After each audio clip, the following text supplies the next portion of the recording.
Hello and welcome to the 4Corners podcast. I'm Brad, joined as always by Matt and Chad. Gentlemen, how are you doing this evening? They just watched me flicking at Doing my good. camera because it wasn't in focus while we were doing the countdown. I thought you were doing a countdown for a second, and I was No, like, but he's not changing his. no, I looked up and I was all janky looking. I'm like, okay, I need to do this before we go live. Okay, so we're going to be talking about some recent wrestling news, mostly over a couple of releases, because there was kind of a sudden one. Was that Monday or Sunday or something? I think Sunday was over the weekend. Yeah, it was a weird day. Yeah. But if you've been living under a rock, Andrade got released in the last couple of days, and it seems to be early word is they wanted him to work AAA, and he said no. Yeah, that's after the initial thing came out, and everybody's like, well, it's gonna be, he requested his release.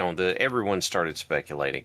He requested his release, or he did this, or he did that, and I know that I think it was both Fightful and Insider had said there was a disciplinary issue, I think, which if he had refused to work AAA, then sending him home, I guess, would qualify as a disciplinary issue. But then also apparently he was supposed to be at Clash in Paris to team with Phoenix in the spot the Street Profits went into, and he just didn't show up. Oh, I didn't hear about that. Is that the newest bit of hubbub? That's what my understanding of it is. There's a lot of, we'll get into it, but there's a lot of speculation, and there's all this little pleading of things. It's like, well, it's disciplinary. First off, that was kind of leaked, and then it's just that's just left hanging. It's like no explanation as to what that is. They always do that, though. And they always do that, though. I mean, though, if you have a memory for these things, like Tony Khan didn't fire him, but when Andrade wanted to get released, remember he tried to take a page from the Punk book, and he started a fight, I think, with Sammy Guevara, and he just got sent home, and it's like, I hate to defend him. Knock it off. I hate to defend him, but Sammy Guevara was getting into it with someone every other week at that point, so that might have been a little more. That's true. Sammy was kind of in his little shithead face at that time because he got into it with Eddie Kingston too. Yeah, there was someone else he had an issue with around then too, I think. So I would say Andrade was most likely pulling shenanigans there, but I can't completely discount that it might have been a mutual situation because Sammy Guevara was being a bit of a douche at the time, shall we say. I'm hoping he's kind of straightened out on that. He seems like once the kid came along that he's chilled out. I haven't heard anything about him for a long time. Well, he was also out for a while, and then they had him doing Ring of Honor stuff with Dustin and the Sons of Texas or the Von Erich boys. And whatever he's still technically doing Ring of Honor stuff. Yeah, he's a regular. He's not even in sort of AEW anymore. He's just doing stuff with Ring of Honor, and he was if you don't follow it, I mean, I don't have a subscription to Ring of Honor, but it's easy enough to see clips and things from it. He was the tag champ with Dustin. They held the belt for a year. They held a long time, and of course Dustin is out now because he had surgery to replace both knees, I think. Yeah. So he's gonna be out an indefinite amount of time. And he's older, but I could see him being Dustin being Dustin. He'll try to come back, in whatever capacity he can. But is Shawn Michaels getting the double knee replacement too? Yeah, yep. He is. Yeah, he's got to get all primed for WrestleMania. 7. What's Saudi Arabia. Well, what's funny about that is Wrestle Arabia. Yeah, Wrestle Arabia. I mean, it's not funny, but I remember there was a documentary A&E did, and he had an interview in that.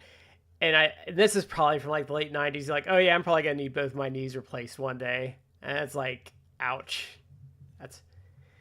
that was a conversation I was having with my wife earlier, and I said, you know, at some point I'm probably going to need a knee replaced. I'm going to avoid having a hip replaced, like as much as is humanly, unless they look at me like you have to. It's going to disintegrate right out of your bone. You know, it's like, are you really sure about that?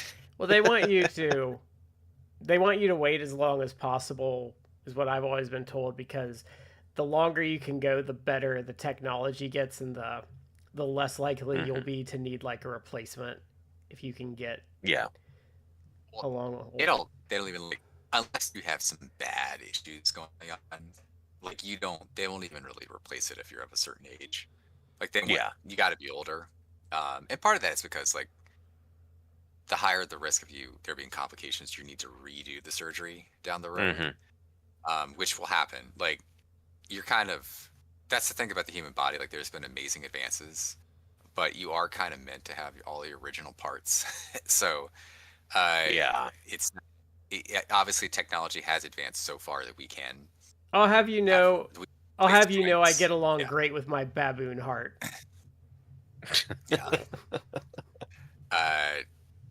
Sorry, it can. It's kind of a ahead. personal life joke. I know someone that she had a lot of heart problems as a kid, so she has like, I think cow like veins and stuff. But I always joke that she has a baboon heart. Yeah, get a replacement Valve. bovine valves. Yeah, she has like replacement valves. Yeah. I lost my train of thought. Well, Shad, like, is there anything wrong with your joints? Like, do you know of, or just you feel like my left knee has been torn up since I was 17. Like ACL or ligament damage, or it's not bone damage, but it cartilage? has been probably. It's loss been of cartilage. Okay. So the story: I was training for a statewide martial arts tournament, and I was also right in the middle of a growth spurt, and I ate a roundhouse kick to the back of that knee while we were training. Like, Ooh. I re-pulled a muscle in my back, and so I didn't see the kick coming, and I just ate it full bore in the back of my left knee. And ever since then, it's been screwed up. And so I'm like, well, I just kind of came to peace with, like, you know, at some point in my life, that's probably going to have to be replaced. My left hip was jammed from a match in my last run. I came off the ropes and I was doing a jumping clothesline, and the guy, I either misjudged the jump or the guy stopped moving forward, something. Whatever it was, I didn't hit the way I expected. So whenever I hit, instead of hit and we just go straight down, we hit and I rotated a quarter turn in the air. So instead of landing on my knees and shins so, you know, I could flex and absorb the impact, I landed only on my left knee straight down and just jammed that bastard. And it hit. And I got up from it, and it was just like, oh, crack, crack, crack, crack, crack. And I was like, well, that's going to be a problem the rest of my life. Let's just go right to the finish. So did you like just compress like it right into your hip socket? My knee went straight down into the mat with my body weight right over top of it, because I was expecting to land forward, knees and then down onto the elbows, and I rotated and just came straight down on that knee with my body kind of directly over it. So it just wham right there, and it was just like, oh God. And, you know, it's still between my knee, my hip, my forcibly dislocated shoulder, and my neck, I wake up every day with, you know, let's spin the big wheel and see what hurts today. I usually with like knees, like they can actually do a lot to repair knees. Like Swerve is out because he had like a torn meniscus and he got it repaired. And I mean, I would not be surprised if he's back sooner than later. Like Meltzer is like, oh, him and Osprey are going to be out a long time, and it's like, yeah, Not comparable. Osprey probably, Yes. but I don't think Swerve like it. It's mid-September. Like I would not be shocked if Swerve is back by the end of the year. Like I can Yeah. see that. Oh, no. I guess it all depends on how severe it was. But he was apparently working on a torn meniscus for like 5 years. So I imagine like whatever the damage is, it's easier to recover. But a torn meniscus is like they can actually do surgical repair. That's almost just like a laparoscopic surgery. Yeah. And you can recover from that pretty well. And we also aren't dealing with like your average Joe Schmo. You're dealing with the guy who's young. He's going to the like, and he's going to the Jacksonville Jaguars medical staff for this. Yeah. Okay. He's He's young. He's like in good shape, and but when you get like cartilage loss and it's like bone on bone, that's when they're like you got to replace it, 'cause that's they can't really fix that. I kind of figured that's what happened with Dustin is he was pushing through, and it got bad enough that he finally said something, and they were like, "Oh no, this has to happen now." This says Well, an he had a NFL tweet. player. It says an NFL player can miss a few weeks to several months. It gives some examples. Jalen Ramsey had a full meniscus repair and missed half a season. J.J. McCarthy last year in preseason tore his and he had a full repair and he missed the entire season. And then Adrian Peterson, who we're not going to talk about because he's a freak, and I think he played like I think he at one point tore his ACL and came back the same season. So Adrian Peterson's not a good comparison to anyone because he missed like a couple months. So That's insane. yeah. Yeah. When Destin had sent a tweet that it's like he went to the doctor, he obviously must have been in very severe pain. And maybe Chad, he also is one who gets up and probably has like a lot of wear and tear in his body. It's like wakes up in pain. But I imagine like he got the knees checked out because they were especially that can obviously very heavily limit your mobility. And I remember the tweet he said, it was like, oh yeah, he went to the doctor, like doctor gave me worse news. And like when he said that, like I was thinking like, oh yeah, like he must have said, dude, it's like you're bone on bone. Like your cartilage is no more. We have no cartilage. Yeah, it's an X cartilage. Your knees are Terry Funked, Dustin. Yeah. Your knees are no more. They have ceased to be. They've expired and gone to meet their maker. Pining for the fjords. Yes.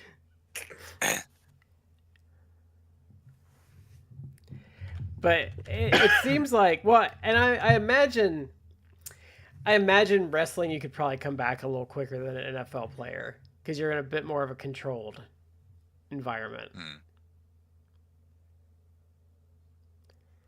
But yeah, I could see that. But half a season would be still half a season would be like 2.5 months anyway. So I was listening to the radio earlier today, and one of the things that jumped out at me is they just talked about Joe Burrow, the quarterback for the Bengals, went out, and he went out with the term they use is grade 3 turf toe, which doesn't. It's like, oh, that doesn't sound like much. Grade 3 turf toe is when all of the ligaments are detached in that toe, and that is a gigantic deal. And it was the big toe on his left foot, which means that's the one that went to market. So you've really got to get that fixed. Turf toe really screws you in football though, because that's so much traction you lose even with like lower grade stuff. And that's especially for him, that's going to affect like his throwing motion. It was so terrible because they finally went 2-0, and I know, man. Then he gets hurt. I was like, damn it, you guys got over the slow start, and you. Yeah, it kills me because I was like, I keep waiting for the Bengals to have another run like they did to get to the Super Bowl. I know, like, me too. You've got the pieces for it. You guys could do it. Let's do this. It's like, And because and I was hopeful because, like, honestly, in the AFC, no one plays the Chiefs harder than the Bengals over this whole time. Like even the Bills haven't like put up the fight the Bengals do, and I was hopeful because they started shooting because they always start slow, and then he went down first quarter, and I'm like, okay, maybe he'll come back, and they start floating 3 months. I'm like, God damn it, he's gonna miss 3 months. Yeah, I know. And I was like, yeah, I know. Yeah. Speaking of, well, not turf toe, but it did get me thinking. Like Ozawa in Pro Wrestling Noah. To bring it back to wrestling, Noah has not done well. Obviously, the last few years, they don't really have like the stars they need to. Like their biggest gates recently were a couple years back when you had Muta retiring. So all of Muta's retirement shows drew like numbers, but they haven't been doing great. But they kind of lucked into Ozawa being like, he got hot, and he's like, a young like 20-something heel, like just a dick. Like but he got massively over, and then he had a match. I think it's their like in one tournament, like their version of like the G1. I think I might be wrong, but he got injured in a match against I think Marufuji, and it seemed like he like I think he did like a moonsault and landed bad. Like looked like he landed where it almost like he rolled the ankle, and it's like, ooh, did he break an ankle? But he actually like, I don't know if he broke his midfoot, but he apparently like tore a bunch of ligaments to the point where he had to have surgery. And I was like, it was a weird injury. And I was like, oh, let me look that up. Like, that sucks. When you're ever dealing with like a ligament tear, that could put you on the shelf for a while, but like maybe it's not that bad. And I looked it up, and I think it was like, that's like a 6-month or more recovery. I'm like, damn. Because you can't, like mid-foot, I'll use my hands, but at mid-foot, it's like, you can't really put a lot of weight on that, can you? You can't really do a whole lot. It's like you just get surgery and rehab that shit. Let me tell you the worst injury I ever suffered in my life. I broke my big toe, and you do not realize how much you bump your toe until it hurts like a motherfucker. Like, and then someone like, and you don't realize how much people like step on you, and every step hurts. Like 0 out of 10 would not do again. I don't. It's a nightmare. I don't know that I recently, like early this year, I'm pretty sure I broke like the pinky on like my right foot, my pinky toe, and I never got it like x-rayed, but I'm like, I'm pretty sure I did, or at least like hairline fracture, because it's like, oh, why is this still hurting like 6 weeks later? It's like, that's not normal. I must have cracked it, and I know how I did it. Like I accidentally kicked. Even though I had a shoot, and I accidentally kicked like this steel like beam. Just like bumping my toe, and it like excruciating pain. And I told my wife like an hour. You stub your toe, and it really hurts. And like 5 minutes later, you're fine. Like at an hour later, we were at like a kids party. I haven't had like a kids party. An hour later, I was like making a face, and my wife's like, "Are you okay?" I'm like, "No." Like I did this like an hour ago, and it's like I just did it. It's like excruciating pain. So. I don't know. Injuries are weird like that. I did that. Yeah.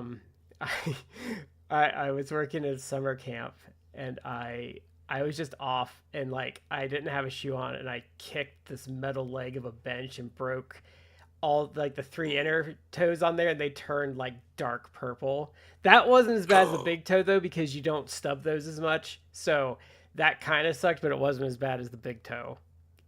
And my one big toe, I think I broke it a couple times, like rebroke it because, I was a teenager at the time, but it's a little slightly bent. But yeah, that sucked. Toes really sucked. Yeah. But anyway, to bring it back around, that's the if I'm going to call the worst injury I ever had, like the worst persistent injury I've ever had has been my neck, because whenever that nerve gets pinched, it just screws me for the whole day. But worst singular injury was my shoulder, which I've told that story before. And that was just a nightmare. Like I was walking around without even a sling with it tucked right here, just so it wouldn't hurt. And the doctor's like, well, you need to be moving it around. I was like, Doc, all respect, no. No. It's That like, hurts, and I need people to not ask me to do stuff. it's like, all due respect, I will shank you, and I won't be sorry. My right arm still works, Doc. Don't start with me. So, Andrade's weird, because he was obviously just a signing for like a PR victory over AEW because they've done nothing with him all year. Oh, didn't they put him in contention for the speed title? No, I think he won that I once. think the one's a sweet title. Yeah.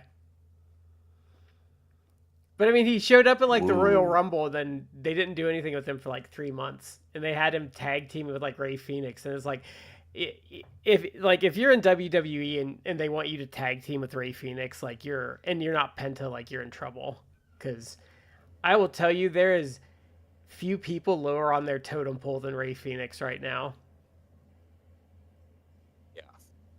I mean, I think you're right. Part of it was to have like a victory over AEW, but also part of it was because at the time, I think when he went back, he was married to Charlotte, and obviously they've now divorced. So like after he came back. So he didn't really have like, and who knows what's going on there, but he didn't really have like a big powerful ally anymore. So I don't know. The writing was kind of on the wall, but still it was kind of like a surprise. Yeah, I would say I feel. so. Yeah. Go ahead. Just to have him have this happen out of nowhere. Yeah. On one hand, it's like, sorry, allergies have kicked back up, and I've just got this cough that pops in and out. On one hand, yeah, it's like, well, we haven't seen him around much, hadn't been doing it, just for him to vanish, especially with one of the narratives being banned. It's like, well, Triple H takes care of his black and gold guys, and I'm like, really?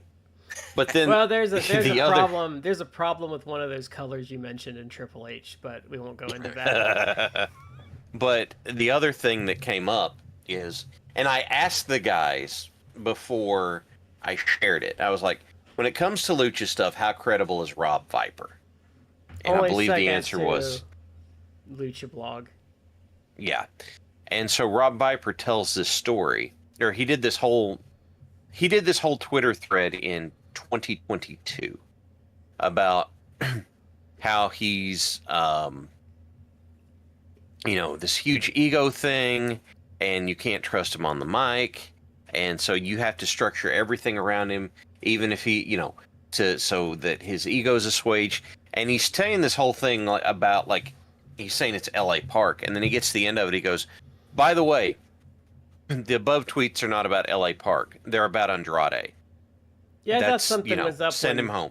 I thought something was up when it wasn't talking about assaulting fans and potentially having guns on them during matches. So it was apparently this is a guy who thinks that he ought to be a bigger deal than he is, and is upset when he's not treated that way. And now I don't know enough, but if I was going to guess, the most likely thing to happen would probably be that he goes to CMLL, but he's not even going to be the big dog there. He ain't Mystico. So who knows what'll happen. Also, Templario is big there. And he didn't need to be contract talent, but Bandito, Bandito, I'm sure to have spots out. Yeah. Mass gotten over and had really, built his brand. I mean, he's in the discussion for rest of the year based on just his performances this year. There's a lot of guys that you can put over Andrade, right now. And I think Andrade does have a lot of talent, but yeah, he's got a bit of an ego. And the question now is at some point you could probably argue, not that the ego is just necessarily justified, but it's maybe it's more justified. Now, dude, you're older, and now you have a pattern of you kind of being a little bit of a diva. So, yeah. So is it You're- worth like someone Tony like signing him back again? Like, if I was Tony Khan, I'd probably be like, let's have CMLL pick him up, and then Yeah, let's maybe just- I'll have maybe he let's- can hit some spots as part let's of our wait a partnership. minute. No, I think, Yeah. but see, I don't even think that's a bad strategy to be like, hey, I'm going to sign you to work for CMLL, so you'll get a decent salary, but you can help them draw. Like, I don't necessarily think that's like a terrible strategy. I will say though, I think it's interesting how many of the malcontents, like, you know, Fed pillars were like, oh, well, that, you know, that was just an AEW thing, and they've all gone to WWE and like kind of done the same thing. Because I don't like, is Aleister Black even doing anything? Like they, like, I don't know. I had read way back then. It's like, oh, he's gonna get a big push, and it's like, okay, yeah. like is he? I don't know. Maybe he is. I don't hear his name. I don't see him like lots of clips of No, Aleister Black. they said that, and then he So- lost like right after that in like a 2-minute match, and I was like, oh, okay, sure. So one of the things, by the way, you mentioned Bandito earlier, that Viper said in the same thread is anytime Bandito shows up, Andrade goes into a tailspin because he sees everything he wants to be but isn't. I'm just like, jeez. Well, I know. That is getting the knife also- out. And also, I obviously don't really know Bandito, but Bandito does seem, just in comments that he makes, he seems very humble about Yeah. this. If anything, because he, in recent times, he was out for a long time with like the hand injury. Like he's had some injury-related stuff. So now that he's back and putting on, World Wrestler of the Year level matches, like about every time he has a match. Yeah, he's obviously his stock is. it's an interesting year Yeah. because I would say Takashita and Bandito are duking it out like as favorites on that list for me. Yeah, they're it's Dude, it's pretty Takeshita's high. doing so good. Yeah. Damn. Okay, you had mentioned Aleister Black. This is simply a theory, and this is not a theory that necessarily holds. There's no credence to it whatsoever, but it's a theory that I like and to me makes sense. So I'm in a conspiracy theory for a second. The whole thing about whenever Black wanted to leave and that sort of stuff, leave AEW, apparently he had a conversation with Tony.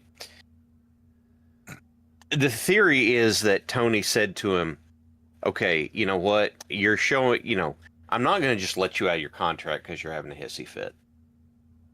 I'm going to keep you around. I'm going to use you, but now I don't know that I can trust you to be. I don't feel like I can trust you to be, one of my main event guys because you're doing this stuff. So we're just going to have you do tags and trios and that sort of thing. And it's like, I don't have anything to back this up, but there's something about that feels right. I thought You know- my general theory had always been that his back is shot and they were protecting him. That would make sense too. I mean, he couldn't lay on it for more than 3 seconds at a time. Yeah, I love that joke. It's But, like, he had a debilitating back condition that prevented him from laying flat on his back for. but 3 seconds. that run really felt. I think there's merit to what you said, but I also think it did feel like when a guy is getting hid for health reasons in like a trios match, like in trios matches or tags. It's kind of like what they're doing with Alexa Bliss right now, where they're trying to hide her as much as possible. Look, In matches. the idea of having a solid run doing tag and trio stuff, Billy Gunn made a hell of a career out of doing that. And I'll be honest with you, I would probably love doing that. If I was still out there and working tags and trio stuff all the time, now I'm a member of, I don't know, some cool groups like, we're the Three Kings or something. That sounds pretty awesome to me. And you need You get to do this fun stuff. You get to play around with things. You get to work with more, larger groups of people, and you don't have to kill yourself quite as much every match. I like that. I think there's definitely a skill set that's underappreciated to that, because I think in some ways you have to have certain strengths to make that work long term, because especially in trios, I think it's true in tags, but in trios you have to have a very dynamic move set to work in a trios, because like you're getting in there, you're doing cool shit and you're getting out. So like you can't just be like you just can't, do the Randy Orton and like be a dead fish in there. Like you can't just come in and do a headlock. You need to be kind of keeping the pace up and stuff. So I think there is like a skill set that's extra special that you need for it. And being able to direct traffic while you're doing it. And apparently that is something the Young Bucks are just fantastic at, of calling stuff and setting it up while you're out there. Apparently, according to Sting, they're really good at being, okay, we're here, we're going to do this, feed into this, go ahead and get set for that, because, we'll be there in, like 15 seconds or something. Like, apparently they're really, really good at that. And I totally believe it. Well, there's a reason he wanted them for his last match, which yeah, is going to bug because the shit out of a lot of people. But he said the most fun he ever had in a ring was working with the Bucks, and so he wanted them in his retirement match. That was what Sting said. So anybody who tells me the Bucks can't work, it's just like, you know what? My GOAT says that they were awesome, and that's why he wanted them in his retirement match. I don't care honestly, who you are.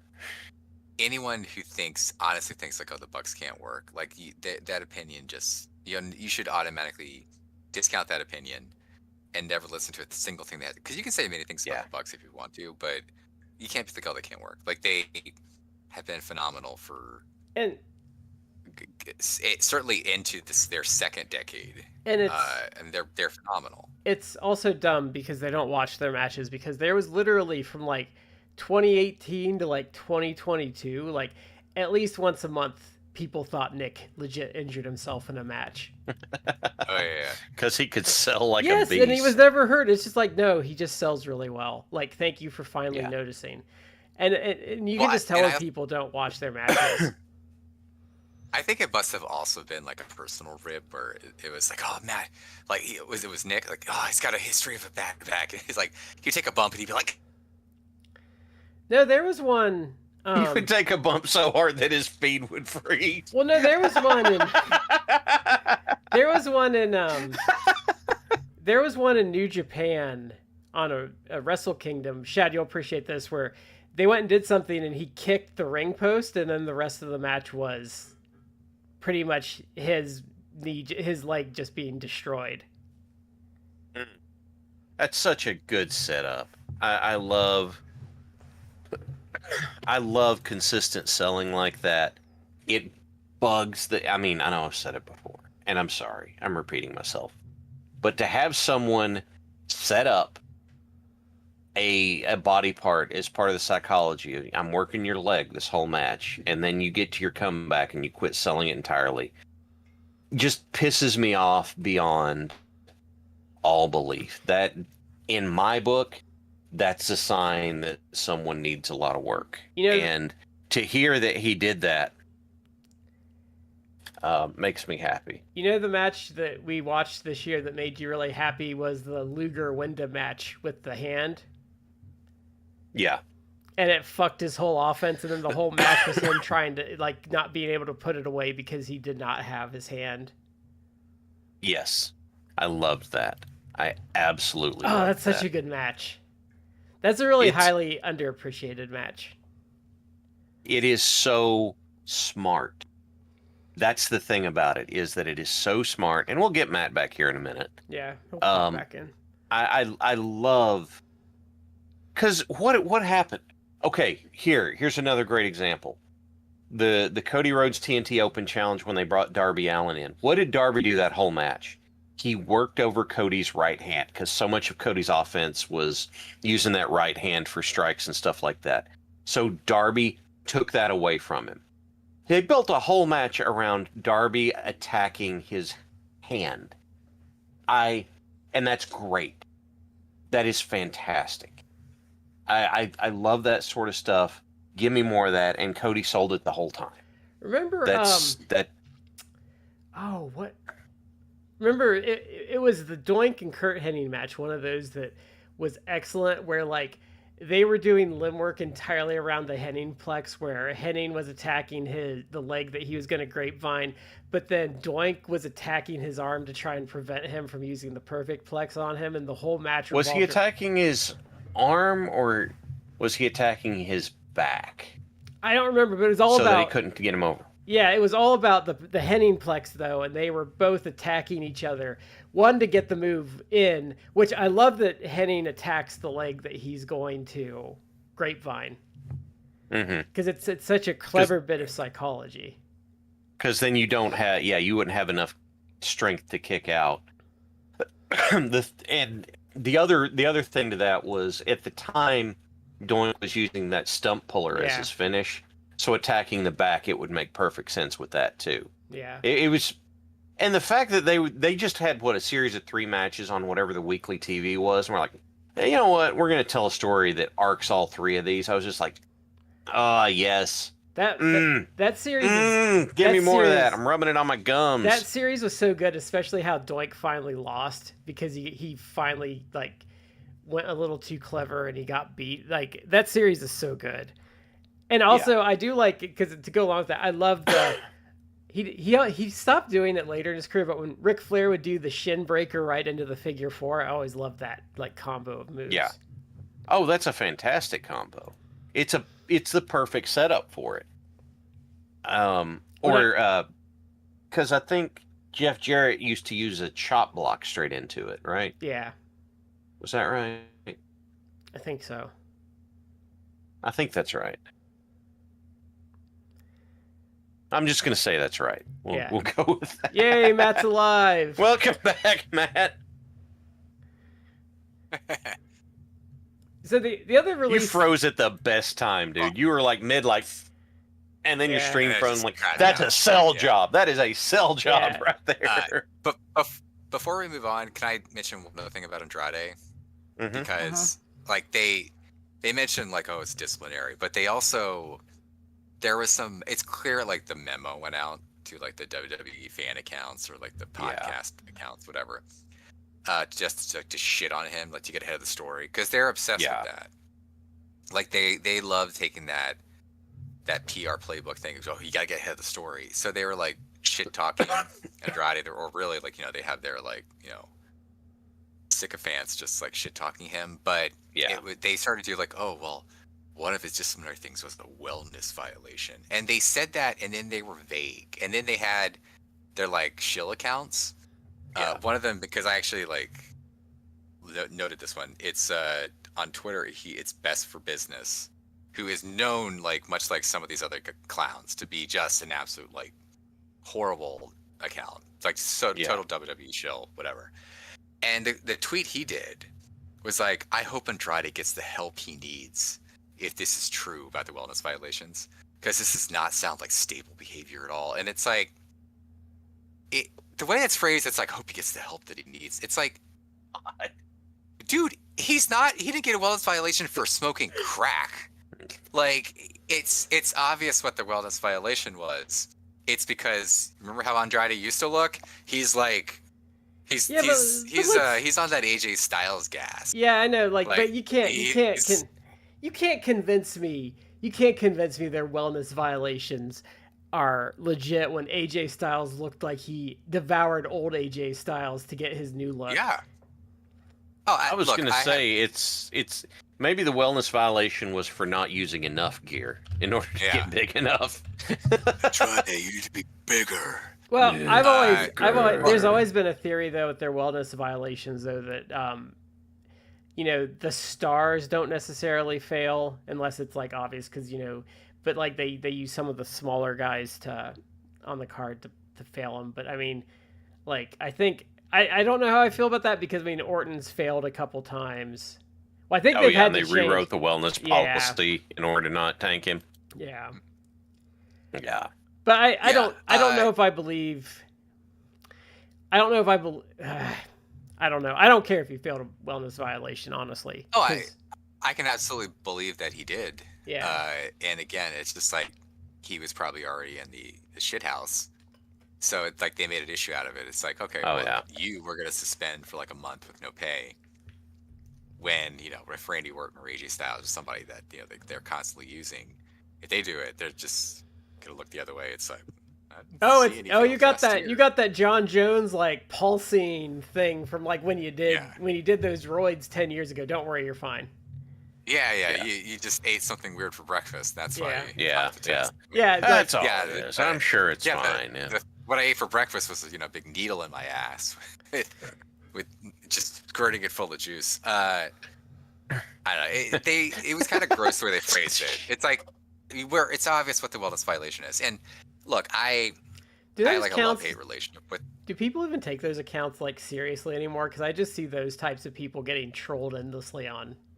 And ratioed all the way. A lot of people, a decent number must, but yeah, like a lot of people clown on them. Because like, look, I have a love-hate relationship with Ibu. Oh, I was about to bring him up. Backup Hangman. I have a love-hate relationship with him, but he was actually kind of defending Andrade with this. He's like, look, I don't know what he's like. He's kind of rolling his eyes, like, okay, wellness violation. People like giving him static.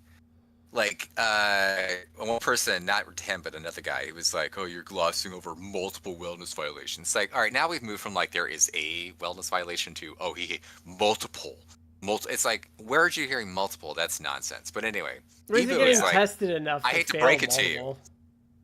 Yeah, Ibu is basically like, look, I hate to break it to you, but pretty much all of like the stars that you're frequently seeing on TV, like they're pissing hot. Oh, like Rey Mysterio? It's probably true. Ray's nowhere near as big as he used to be. No, but when he was at his peak, though, like he was. Oh yeah.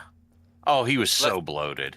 Look, Cody Rhodes just had like his second child, and he was out for like a little bit, not like months, but maybe like a month or something, a little bit. And I feel he came back bigger, like no joke. He looks like he came back like, and it's like but I'm going to put some context in there. I'm not disagreeing with you, but being off the road could let him have a better exercise routine that would make him bigger. Because Steamboat talked about that. If you look at Steamboat in like Jim Crockett Promotions, he is a monster, and he talks about I went to WWE and then I was on the road so much I couldn't keep the body that they hired me for. So I'm not saying he didn't do like steroids or anything, but I am saying like sometimes when those guys are gone for a little bit and they're off the road, they do come back bigger because they're not hurt and they can lift harder. They can work out more. They can handle their diet more consistently. That sort of stuff. I'm with true. Brad. It's devil's advocate stuff. Yeah, just context. That's true, but I would probably bet if I had to place like a bet on whether Cody was on the sauce, I'd probably put a good amount of money, and I would feel pretty good that I would not lose that money. Like, I'm not saying he's obviously not jacked to the gills. No, he's probably not like AJ Styles, but I would guess he's on a little something, a little bit. He's cycling, I wouldn't. He's always been like a decent shape, but he's also 40, and it's like he's a little. I felt he's a little too like cut for a 40-year-old man. And it needs to be said too that being on steroids now is not like it was in the aughts, because they cycle and stuff now, and like you're probably gonna like. A certain person that was, I'll say it afterwards, but so a lot of those guys can do that responsibly now. But like, what I think is hilarious about Triple H being on that presidential fitness thing is that he literally had a heart attack in his 50s because he was such a steroid abuser, which is just like his wrestling career where he lectured guys about knowing how to work when he took every shortcut in the book. And now he's on this committee where he has no business being on there, because you know who I would listen to if they were giving me like advice on health and fitness? I would listen to Stevie Richards. That might be about the only thing I'm listening to Stevie Richards on. But he in tech. He knows tech. I bought a Switch because of his review. But like someone like that has done fitness stuff. Like Triple H is just a guy that abused steroids and did like bodybuilding. He doesn't know how to work out. I'm gonna go listen to DDP. Yeah. Stevie Richards. Or Jericho. I'll listen to Jericho. Stevie Richards in particular has worked like as a day job, as like a personal trainer. I think he was even like a weight trainer or something for like a professional athlete at one point. Yeah. Like, or strength trainer. Like he does know that. And if you look at him, I don't know how old Stevie is, 50. Like he's in good shape. Like he's in really good shape. He has like a kind of like a tall, lean frame, but he's like the guy that if you go to like a gym or something like that, they have like they're not, he's not looking like Roman Reigns, No. modern day AJ Styles or whatever. But he's got that lean, like he's like clearly in shape. And he looks good It's for like, his yeah, age. that's a guy that I would probably like take advice from, because that guy knows what he's doing. Honest to God, you want someone to take advice from? Look up Cesar Bonani. Like that dude, he went from, he was signed with AEW and it wasn't working, and he was like, he didn't want to wrestle anymore. He started doing fitness training. He's helping Eddie Kingston rehab. Like that is his deal, as opposed to God, Quadruple H. In that era where he was so bloated he couldn't even move around the ring. I'd listen to Billy Gunn too. He's stayed in good shape for his age, like still pretty mobile and stuff. Like I know he probably was on the gas at some point in his career, but he's still in good shape, moves pretty well. Like he is a big old dude, but he is really tall. lean. He's broad-shouldered. He is built. He's got his body is a V, broad shoulders, narrow hips on down, that sort of stuff. Like, and he's absolutely listen to him. He's leaner than you think he is. I've mentioned on that show before, like WrestleMania 2018. So now it's 7 years ago. I think he's like 60, 61. He's older, but I remember like he was at the WrestleCon show, like the convention aspect, and I was at the convention, and I saw him. I mean, like, oh, that's Billy Gunn. He's like 3 feet away from me. And I was stunned at how big he is. Like, he's a big dude. Like, he's the type of dude that if you had no idea he was a wrestler, you just like walking through an airport, you're walking through like, down the street, busy street, like New York, whatever. Like you see him, you're like, that's a big dude. Like, wonder what that guy does. Like he looks like if you didn't know like wrestling, he looks like, oh, this guy used to be an athlete or something. He's a big guy. Yeah. He's tall. We ran into him. Muscular. Yeah, he was. Brad and I. Yeah, we went to the Kentucky WrestleCon, and he walked right past us. And as he walked by a turn, I was just like, "Jeez." Yeah, he was there with his kids. Exact same thing. Because if you meet him at a convention, he's always really interested in the toys. But it was funny, like ODB came in, and I swear to God, there was just like a smoke outline of him as soon as she got in there, because he ran right over to like say hi to her. Yeah. But yeah, he's a big dude. But like I said, like I would take advice from Steve Richards, DDP, even Chris Jericho, because I mean, he got himself like fixed up after he had all that issues a couple years ago and got in really great shape. Like there's a lot of guys I would consider taking advice from, but Triple H would not be one of them for medical stuff or even fitness. Jericho says he doesn't he can't lift weights anymore. He just can't do it. But he shilled the DDP yoga. Yeah. There's a thing though, like you don't have to necessarily lift weights to be in like great shape, because there's tons of body weight exercises you can do, and obviously DDP yoga or any type of that's you can actually get there. Paige has figured out something that's great, and the reason that I can't do it is because the reason I haven't done it is, number one, I'm not paying that much, but then number two, I don't know what it is. I swear I got something with my back. Anytime I try and do leg lifts, it feels like the top of my pelvis and my bottom vertebrae are rubbing against each other, and it is unreal. What I like that so if I could find a good like circuit, I would do that. What I like that he did with his was he tiered the program in intensity. So he had like you can do that, like it went from like, well, just do this a couple times a week, and you'll feel better, to, oh, we're going straight into like, you're going to do this for your diet and like this every day. Like it had like really like a wide range. Like, it was a very interesting program, and then I lost everything in the move because I did buy it at one point when it was on sale for like I think $30. When he has one that is straight up called beginner, he knows who he's catering to, Yeah, and he knows why. So, good and for him. Good on him. He's helped a lot of guys like Butterbean. He got out of wheelchair, I think. Who else did he fix up? I mean, Scott Hall, Jake. Scotty Riggs. Yeah, Scotty Riggs. Which made me sad Bagwell. with Bagwell's recent thing, because Bagwell actually, like, I guess Scotty was like suicidal, and Bagwell got him in touch with DDP and like just. Well, and DDP helped him get a job too. So he did. Oh yeah, I think he's doing, in AEW. Yeah, he's doing like backstage production stuff with AEW. So see, this is why I hate when people hate on Tony Khan, because, like, I mean, Vince has done this before. I'll say that in fairness, but like, how can you hate on a guy that probably didn't even have a job for, didn't like necessarily even know he still existed, but gave the guy a job and a purpose to try and help him out in life? Like, how can you hate on a guy that did that?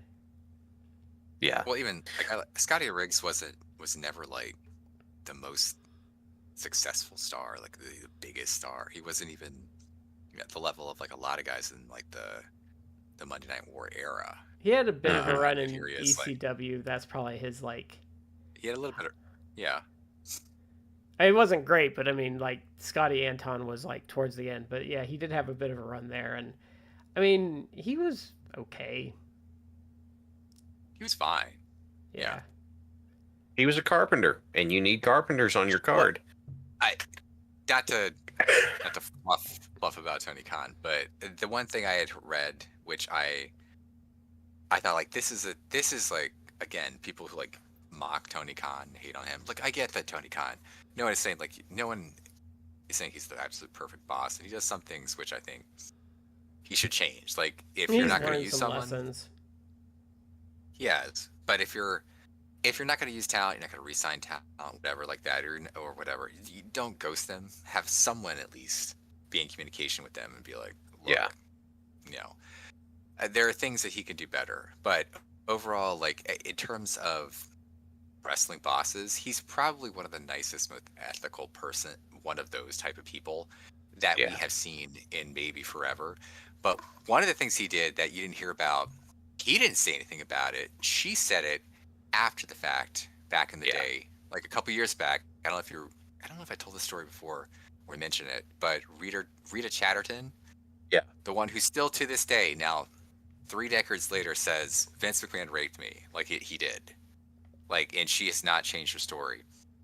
She was on some podcast doing an interview, and she said Tony Khan signed me to a contract. He signed me to like a 1-year contract, hated her throughout the entire contract, didn't ask her to do anything, didn't use her for anything. And she was like, yeah, like, he was very nice. He just like, I'll sign you to a contract. And she didn't have to do anything. And basically I think what it amounts to, it's like, I understand that someone did something horrible to you. No one can really make up for that. But I'm going to pay you for a year as a kind of way to say, I'm so sorry that, someone in the business did this to you. And no one knew that he did that. It only came out after the fact, because she was like, yeah, like, I thought it was interesting that he did this for me. And Tony Khan, to my knowledge, has never said anything about it. No one's really talked about it. And it's like, that kind of says a lot to his character, where it's like, well, even talk about you mentioned Caesar Bonini. Like, I actually watched the episode, one of the most recent like blogs he did, because Eddie Kingston was on it. He's been training for his return, and Eddie Kingston told the whole story about how when he like messed up his knee, had to have surgery like the day of because of his insurance. Which I'm like, what kind of insurance do you have, Eddie? But I guess the day of the insurance, they're like, we're not gonna pay for it. We're not gonna pay for it. And I guess his doctor was like kind of aware like that could happen, so he was making some phone calls, and Tony Khan was like, yeah, what, you need pay for the surgery? Like, yeah, I got it covered. And Tony paid for it. Yeah. which he's a billionaire, people would be like, well, of course he could pay for it. But it's like, yeah, but He they didn't also have have the to. approach at AEW. Well, the thing is, though, And it's he like, that's an insurance thing. like he didn't have Yeah. to. Like no one would. Like that's where. So, let me get my thoughts here. That's where you see true altruism from someone is when you do something where if you didn't do it, no one would think any less of you. Yeah. Like it wasn't performative. Like literally, if he just had like, it helped in other ways or something, like no one would have thought anything less of Tony Khan. But instead, he said, "I'm going to pay for it." Like that's where you see like a true altruist in those things. Yeah. Well, and it happened to Eddie again with this most recent surgery. Because he was like, okay, we're good, and then his insurance flaked on him at the last minute, and Khan's just like, yeah, don't worry about it, dude, I got you. And the fact that there's so many different things that we've heard, things like Khan will say, okay, if you're working for me, sorry, you're working for me, and you want to get a college degree or postgraduate degree while you're working for me, yeah, I'll pay for it. Like that sort of stuff. I'm like, dude, nobody has to do that.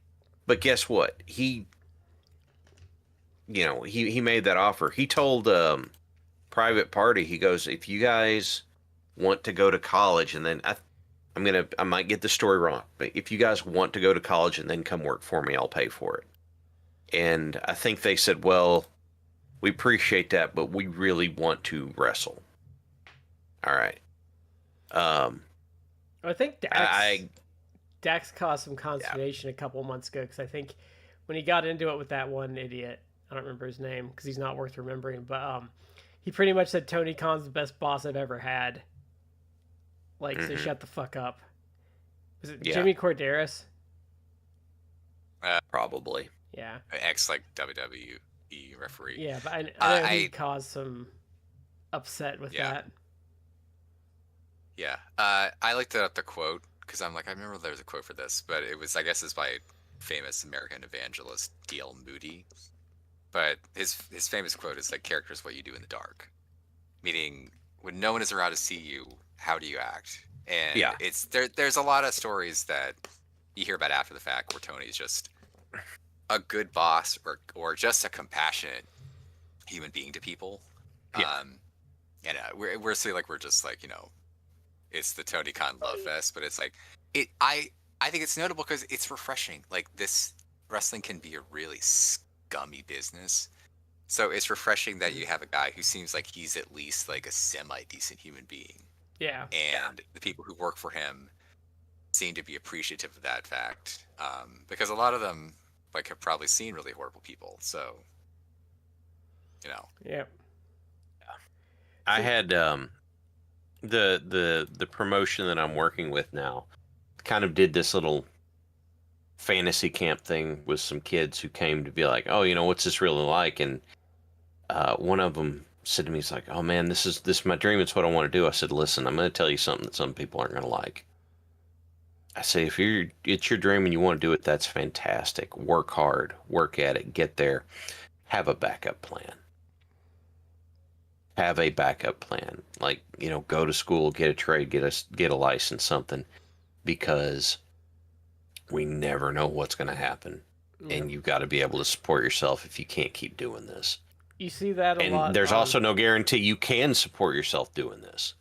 You see that a lot in the YouTube space too, where people jump ship on their day job too quick and then they start freaking out because the streaming's not paying the bills, and it's like, well, that's because you should have waited. Yeah. There are some people that I have seen that their statement, there's one account I follow, and everyone started giving her hell about it. It's like, well, what are you going to do if at the time, if TikTok goes away? And she goes, I have 2 degrees. I'll just go back to work. Like she was prepped for it. Yeah, her story came out later that the place that she worked, the person that owned it was doing some really unethical stuff, and so she pivoted to doing the social media thing because she could. But but you know, she was just like, no, I'll just go back to work. I'll just go get another job. Those people tend to be more rounded. Like when you get those YouTubers that have never had like a real job, or they couldn't get a real job, and they're like freaking out because the money starts going down because they're heading into has-been territory. That's where it's kind of just like, yeah, you should have probably kept something in your back pocket. Yeah. Well, and another example is Chuck Taylor. Chuck Taylor did make his way wrestling for a long time, but he had a degree in video production. So guess what? You know, he's got a segue for his career that may very well outlast his active in-ring career. Well, and he always had an interesting philosophy. He said this on Colt's podcast, which was when he was doing it, he always said he would quit if. Let's see if I can say this right. He said he would quit if the current year wasn't better than the last year. That was how he knew he should keep going, as if each year was progressively better money-wise. And he said he never had to quit. Oh, wow. That's great. Okay. I respect the hell out of that. Yeah. Okay, so we have an older release to talk about, just because there's been a couple of like things here and there, and I don't know why Reddit is obsessed with Killer Kross and like trying to make him a thing, but Reddit's obsessed with him. I can tell you why, Brad. Because they're astroturfed. There it is. But it was kind of like they're trying this. I don't know what they were trying at first, because it's pretty obvious, I think, at this point that the release wasn't a work. Because there's been an interview.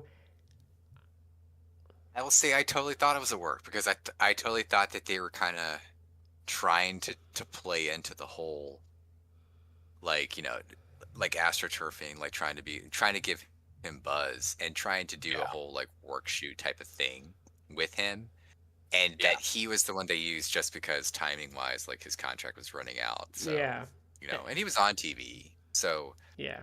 But I guess now that it's been like a month or two since he's been gone, and he did an interview where he hasn't been back yet. He did an interview where he said some things. I don't think he would say if it was a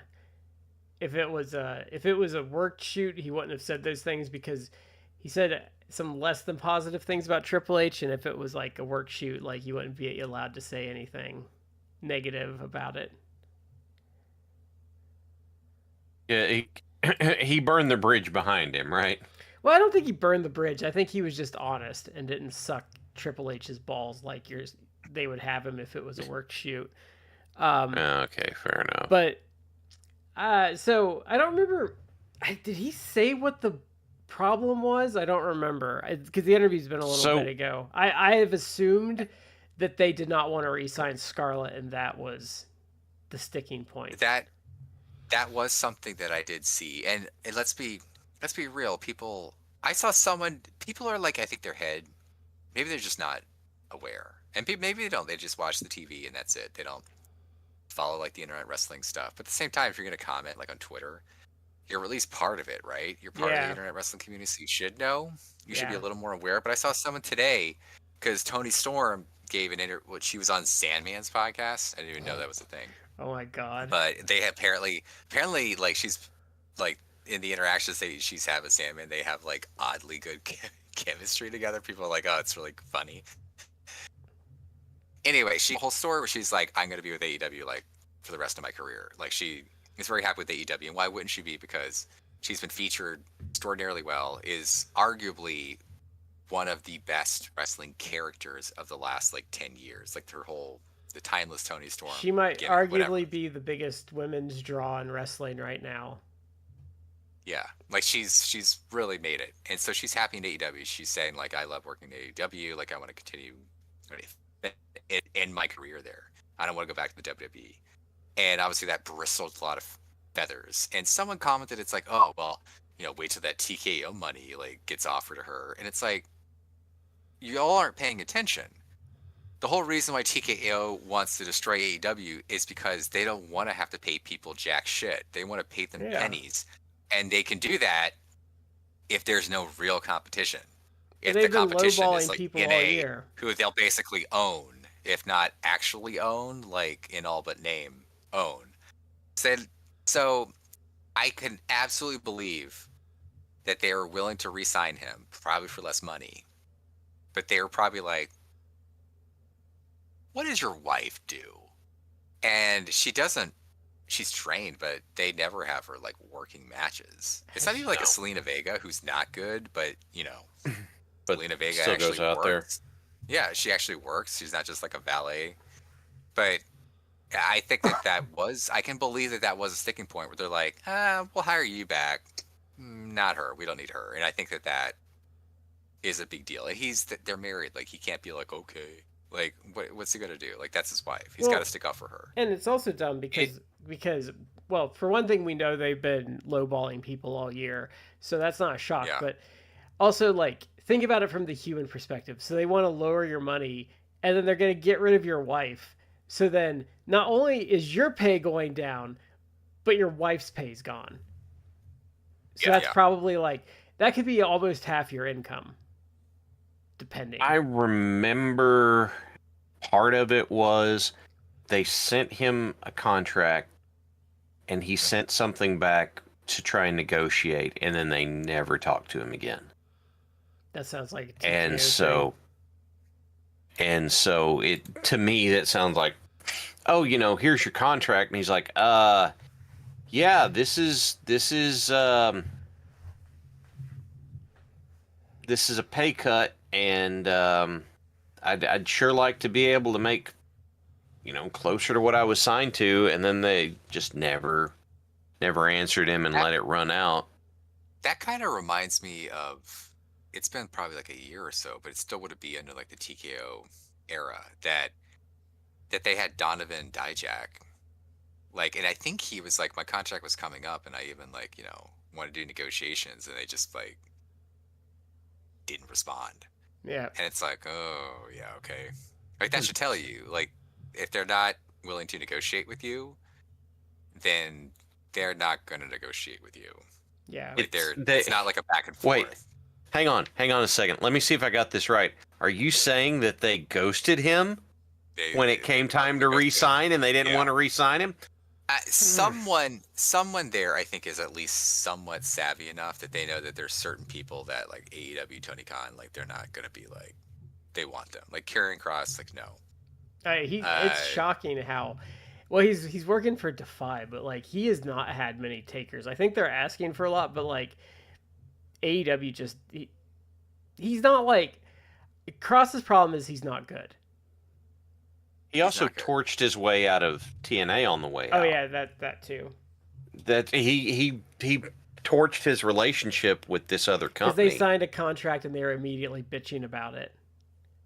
Yeah, trying to get out of it. Yeah. Which annoyed me. But he signed the contract. Isn't TNA under new management? Like, I think he could in theory. But the problem with TNA is we talked about how like they're trying to be sold, and they're going to be possibly sold to someone who they're not going to hire anyone. Affiliated. They're not going to hire anyone WWE tells them not to hire, though.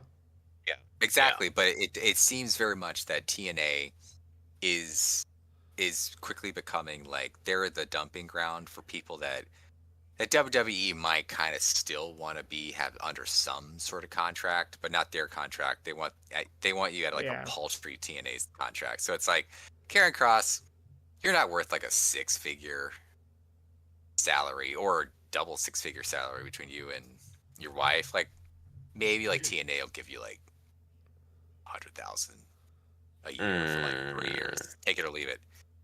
I don't know. TNA's I can see that happen. And that's TNA's like the corner of your dog's bed where you find all the bits and pieces of bones they've been hiding in there for like forever because they don't necessarily want them, but they don't want anyone else to have them. So that's kind of like what TNA is right now. Don't ask why I know that, just because I just found like 8 bones in Junebug's bed. So well, that makes me think about my kids. Like, my wife and I were trying to like clean up, and it's like we dumped a bucket full of old toys, and it's like, look, there's a toy that neither of my children have played with in like 12 months or more. It's like, all right, hey, we're gonna throw this away. No, I need that. Yeah, you haven't that's touched mine. It in 12 months. I love it. I need it. And then of course they'll pick it up and play with it for like 5 minutes, and then it'll get discarded, and it's like, you'll never pick this up again. It'll be another 12 months. Just So, don't say anything, dude. This is what That's TNA. that's That's TNA. I had that with Bella when she was still alive. If I'd start picking up her toy, she'd run over and try to save one. So I'd let her save one, and then I would. And my opinion is, let them play for it for 5 minutes. Then when they put it down, just throw it away after that. Yeah, that's what I was gonna say. Yeah. Just don't tell them. And then whenever, if it's out of sight, out of mind. Now that sounds really harsh, but you know. It's just psychology. as you'll, there's little object permanence at the with certain stage, so it's like you'll forget about this. Trust me. Yeah, and as a parent, you know who like the teddy bear that they're gonna have until they're 50 years old, and it's like falling apart versus like the toy that can go. Like the difference. Oh, I cannot. Go ahead. Oh, go ahead, Chad. Go ahead. I cannot touch my kids' stuffies. Cannot touch them. Like, they keep an inventory of that stuff. Oh, see, between my two kids, there's dozens of stuffed animals. So I mean, I could probably get rid of half of them. They wouldn't even notice. But like that right there, that is Bella's hippo that I've kept since she's passed. There's two, so Hippo stayed because Hippo was her friend. Yeah. Like, the difference. Yeah. I will say this: like, I don't think he listens to the show, unfortunately, but friend of the show, Christy Petrillo, when my oldest daughter was born, he and his wife sent like a blanket, and it's like pink and like cheetah patterned. It's like a really weird blanket, and we even tried to like see if we could, like, how much would this be? Like, could we find like a replica of this blanket? Can't find it online. Can't find it. So it's like one of a kind, but it's a blanket that it doesn't even fit her. She's too tall now. It doesn't even fit her. But this, like, she will not part with this blanket. Every night she has to sleep with this blanket. Like, it's her beloved blanket. So yeah, the damnedest thing happened with my kids is that they have, like, they know their stuffies, but they each have one that is like their pride and joy, like their best friend stuffy, right? They were things I picked up off of end caps at Meijer. There's like one of them was one I picked. It was maybe terra cloth's not the right word, but super soft, like little chick for Easter that I put in my oldest basket, and the other one was just a tiny little tiger that I had picked up. I think I put it in his Christmas stocking or something, and they're going to keep these things for the rest of their lives. I had a blanket. I mean, I was a teenager when I had it, but I had this blanket until a year ago when it finally, like, the hole in it finally got too big that I just couldn't justify keeping it anymore. Because there was more thread, like, when they start getting threadbare, like, it was more gone than there. Yeah. Anymore, so. That's hard because you can't just cut the holes out of them. Yeah. No, it was like maybe like Pac-Man shaped. Like, that's how bad the hole was. But I mean, I'd had it for like 35 years, so. Yeah. But I think the problem is, like, I don't know, what are you gonna get out of Kross? Like, he's not an AEW type of guy. I just don't think he's yeah. And he kind of, you're right. He's not, and he has what has he done that's gotten over was having a shoot style promo about being pissed off at his treatment, and it's like that worked. Well, I don't know how over he got, because Reddit was heavily invested in like pushing that as a thing, and my favorite thing about Reddit is I love their posts were like, look how over this guy is, and then you watch the clip and it's obviously like they sweetened the sound because like no one's moving, and Reddit's like, oh my god, so over. It's like, you realize that's not like real. Oh, Matt, do you remember, I don't know why this stuck out in my head, but someone had posted from NXT, Joe Hendry doing a comeback that was 3 clotheslines and a body slam before he went for his finish. And you and I had sent it to each other independently. Someone had posted that with the header, "Is this the greatest comeback of all time?" And it was like, no, that is the most bog standard comeback of all time. That is what... Like, how low are your expectations? It's like, did you just start watching wrestling last week? No, my favorite. And my favorite is those you accounts can that tell. are like, "This is so cool," and it's like the NXT women, and they're missing their kicks by like a mile, and it's like super awkward. It's like, no, this is actually shit. Botching spots. Yeah. And until they went through and made it so that you can make your post history private, you could go look at their post history. It's like, this account's 2 days old. Yeah. Great. It's like, here, let me get you a clip of Kawada kicking someone, and we'll talk. Mm-hmm. Yeah, they're posting stuff like Saul Ruka does a gymnastics boot. They're like, this is generational. It's like, okay. She might be the most overrated worker out there because she gets so much hype because she does cool stuff. But the problem is, and why it annoys me so much, is she's a shit wrestler. Like, she can only do the cool stuff. She can't do like anything else. And by cool stuff, it's just she does a lot of, like they put it, flippy stuff. Yeah. So she does a lot of like aesthetically cool looking moves, but she wrestles like they think an AEW wrestler wrestles, and then they still praise it. Yes. Yeah.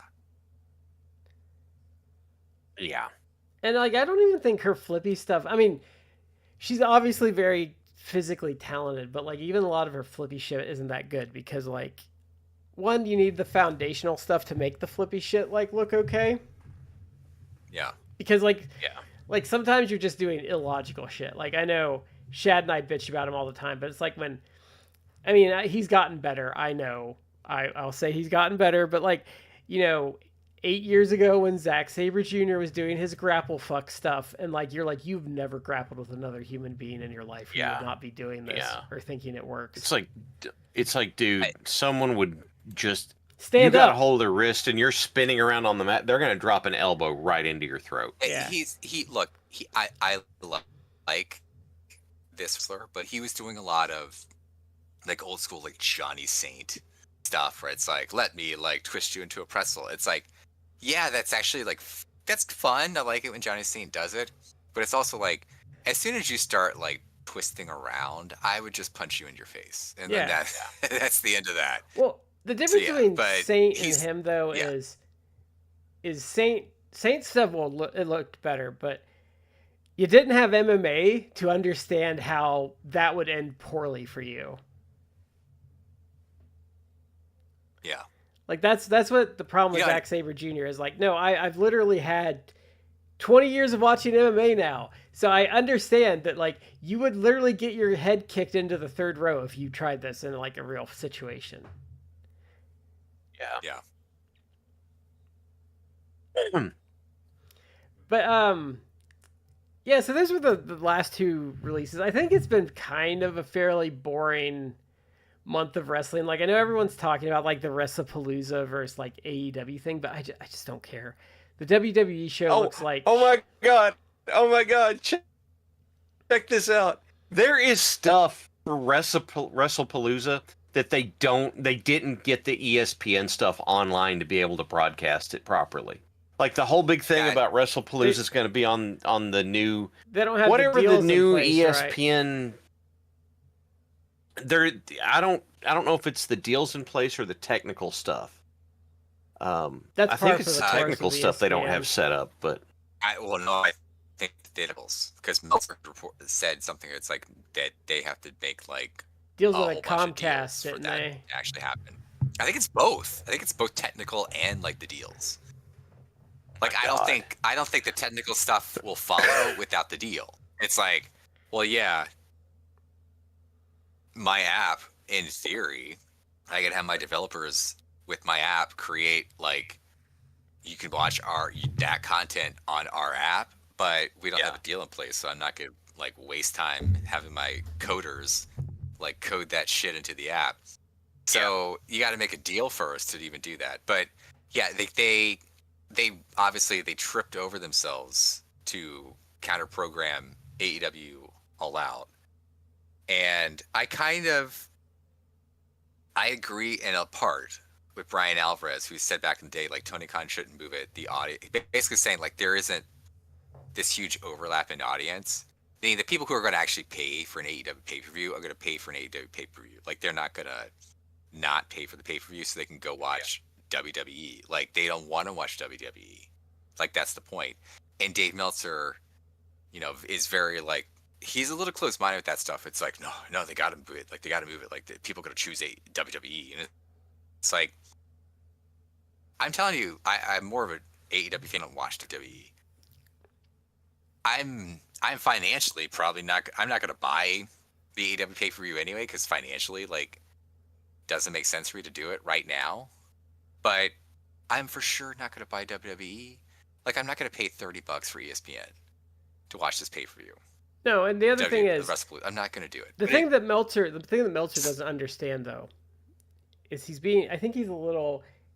I don't know why he's being like this, because he should know better, because he does it. But what Brian Alvarez keeps saying is if someone wants to watch both, they're gonna buy the AEW pay-per-view, and then they're gonna watch the WWE pay-per-view the next day.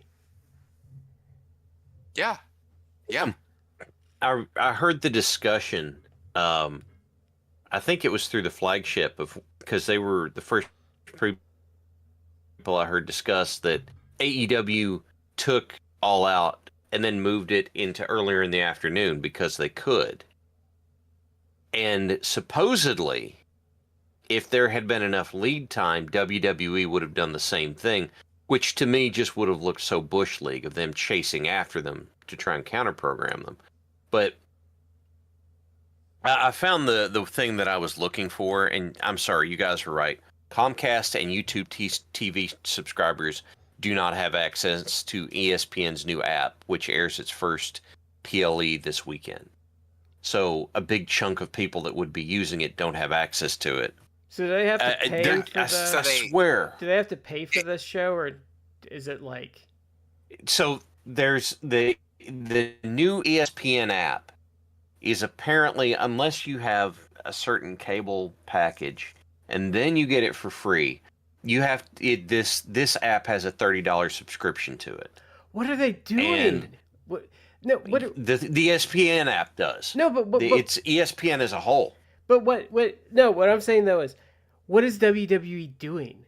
Like, I know they got money for that, but you're paywalling your fan base. They don't care.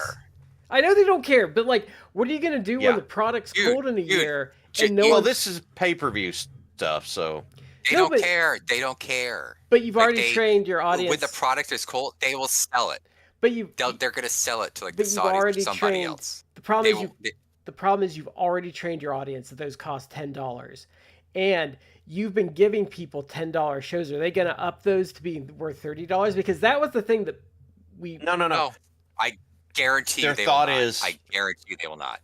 It's $30 for the subscription to the ESPN app, and you get WrestlePalooza as part of it. But that's $30. Then. I think the running theory, I have heard them, yeah. And there's a bunch of people who are going to think, well, I already have the ESPN thing. And they get there and they don't have it. So then they'd have to sign up and set all that up and then pay on top of it. And I imagine there's a bunch of people that are going to go, hell with it, I'm not doing this. Yeah, because you're... The theory I have heard discussed most often is they want it in with the ESPN stuff because that ties them into... ESPN ties them in with the Disney conglomerate thing, which would box out AEW negotiating with a Disney-held property. That's the theory that I have heard. So that's a whole separate... We could talk about that for a while. Yeah, it's that gets really technical. Because in the last like week or so, there was big breaking news, and obviously like some pro WWE accounts, the dumbest accounts, and people who... Like, there's this one guy, Nick, I forget his last name, but he says he's like the agent for CM Punk, whatever like that. He's like a total that jack-off WWE shill, whatever. Yeah, but they're making it seem like, because the rumor is like, oh, Paramount wants to buy Warner Brothers Discovery. They want to buy WBD. So they, in Yeah. theory, Paramount, who has deals with TKO for WWE and really for Just UFC UFC. content, Mm-hmm. that they want to buy WBD. Now, I've also heard that the offer they put forth, like people in Warner Brothers Discovery were like, it's not enough. So no, non-starter. You Which could doesn't get mean like a deal into can't be you worked could out. get But into people, antitrust the stuff dumbest, with that too. the dumbest. Yes. Well, I mean, they may be able to do it because, much like the merger that just happened because of with Paramount and the whole South Park thing, like people are kissing Donald Trump's ass, and if you basically do that, then you can kind of They've been a monopoly if you want to. They haven't, and I mean, there's that, but like it's been 20 years since they've like given a shit about that. Because remember, they let Sirius XM happen, and that should have never happened. Yeah. Well, they tried to fight the Blizzard. That's why I don't get like that one lady that everyone kisses her ass. That's what's her name? Shit, because they kept her for this administration. But when Microsoft and Blizzard were trying to merge, like she fucked up that lawsuit so bad that they were allowed to merge because the government fucked up their argument so bad. But they don't give a shit. That's what. So like they just have to bribe a couple people like at the worst of times, and this is probably an easier time to get it through. But the other thing though is why I don't. I mean, why not have both? That's the other thing. Like, and when you're talking about Paramount, you're getting into a bigger company that's going to be like, fuck you. Like, we don't have to do what you say. But point is like the dumbest people and the most disingenuous people on the internet were acting like if Paramount, let's game it all out. If Paramount does buy Warner Brothers, so a company that has a deal with UFC, TKO, is now going to buy another company that has a deal with AEW. People are acting as like, oh, that's the end. That's it.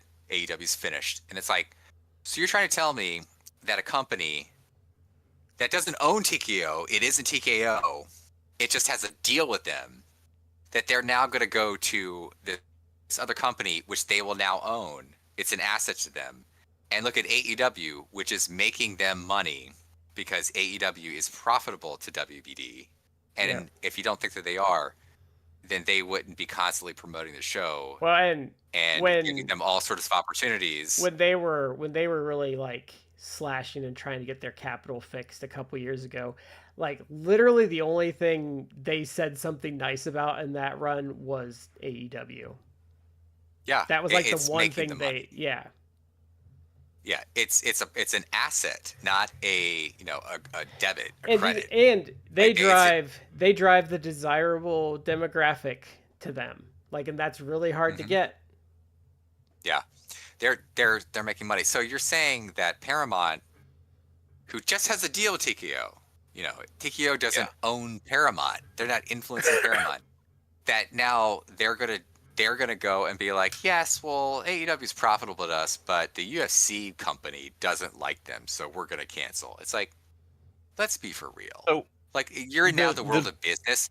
People, the suits and heads of Warner Brothers and Paramount, they don't give a shit about WWE. Your little tribalistic horseshit. Yeah, they don't give a shit about that. They're gonna be like, they're making me money. Why would I cancel them? Yeah. Like, they may want to try to negotiate a deal, but yeah. The best faith discussion that I've heard about it was from the Flagship, where the statement was not "it's going to happen," it's that this could. And then you've got CEOs like Nick Khan and all them who come in and try and big dick energy with, well, okay, you could have that, or we could offer you this for just as much, and it's tied to our bigger company. And I mean, on one hand, sure, I can understand where you're coming from with that argument, because they have pulled off some steals of the century. The fact that they got for 5 years they got $1.1 billion out of Fox. Which Fox? I still don't know how they. Yeah, I still don't know how they did it. But Fox was pissed the entire time because they never delivered. And it should tell something that not only did Fox not renew, but they made a point to go around to everyone and be like, they didn't fulfill their end of the bargain. We lost money on them. And I think They were talking shit about well, WWE while the yeah. deal was still going on. And I know, Like, Yeah. I know that's unreal. I know the Netflix deal was like a big deal and stuff, but I strongly believe that deal is not as good as people make it out to be, especially with that. Because they're assuming that the 5-year clause might not come into play, but like their viewership's not doing great. Look, I fully believe at this point, I'd be shocked. I fully believe the 5-year deal will come into play. At first, the deal was like if it really was working great, they could have the WWE for 20 years. It was like up to 20 years, but they can bow out at 5 years. And I'm kind of leaning towards like that's what's potentially going to happen, because that you want to talk about. Look, it's a carny business. The WWE TKO, they conned the fuck out of Netflix because they got $1 billion. What wasn't that also like $1 billion deal? They got a lot of money out of Netflix. I don't think it was quite that high, because I don't think they got as high as they got out of Fox. I think if it went the full 10, it was in the billions. I think, but I'll admit right here, they have vastly underperformed even what I thought they were going to do. Because I know people were vastly underperformed. Yeah, they are. Because I remember they were idiots worldwide. They were idiots when the Jake Paul Mike Tyson fight happened.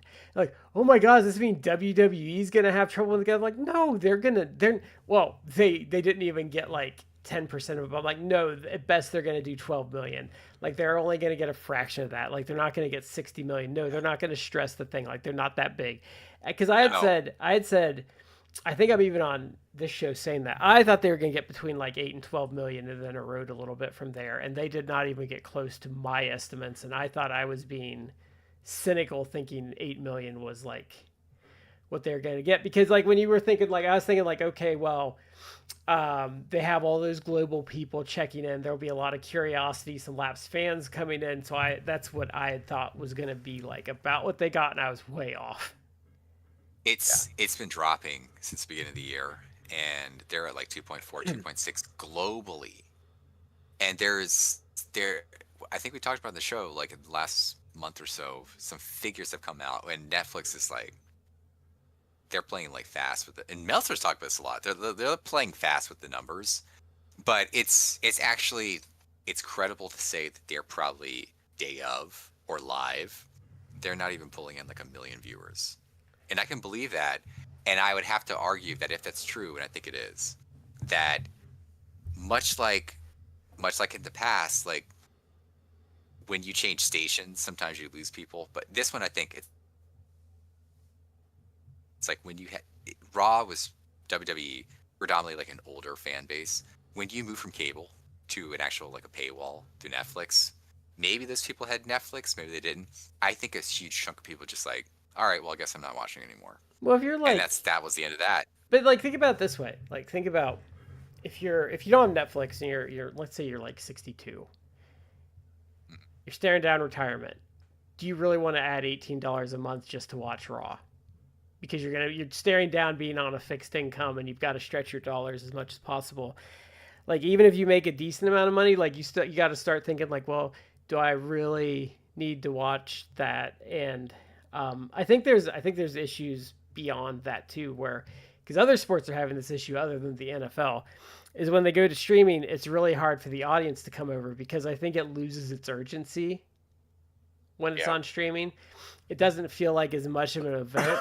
And I know, like for me, I mean, it sounds lazy, but just the extra effort of finding it on Netflix is a deterrent too. One of the other things, okay, if Netflix decides to keep it going, my personal theory is that they just say, oh, we'll keep it going at this. Why? Because you're churning out new stuff for us to put on there regularly. And we have to have that for whatever reason. And you have a big backlog of content that is appealing. So we could have a steady investment. But what's the thing? WWE and TKO are publicly traded. Well, that's not good enough. You got to have growth. You got to have growth. You got to have growth. But they're not going to be able to grow past where they are right now. because they've overpromised and underdelivered too many times. They're not going to jump to Max and displace them. That's not going to happen. Why would it? Why would Max shell out for that? Because they'd be like, oh, so you can get controversial statement, but so you can get less viewers on Raw than we get for Dynamite right now. Well, it's like not going to happen. Or do you want to get Raw and double your viewership for 4 times the price? Like, there's also like the numbers game of like, because they were talking about that in the flagship about Fox was, hey, if you still want wrestling because it was getting decent ratings, like you could probably pay AEW for Dynamite and get about 60 to 75% of the ratings for like literally probably like 25% of the price that you're paying WWE.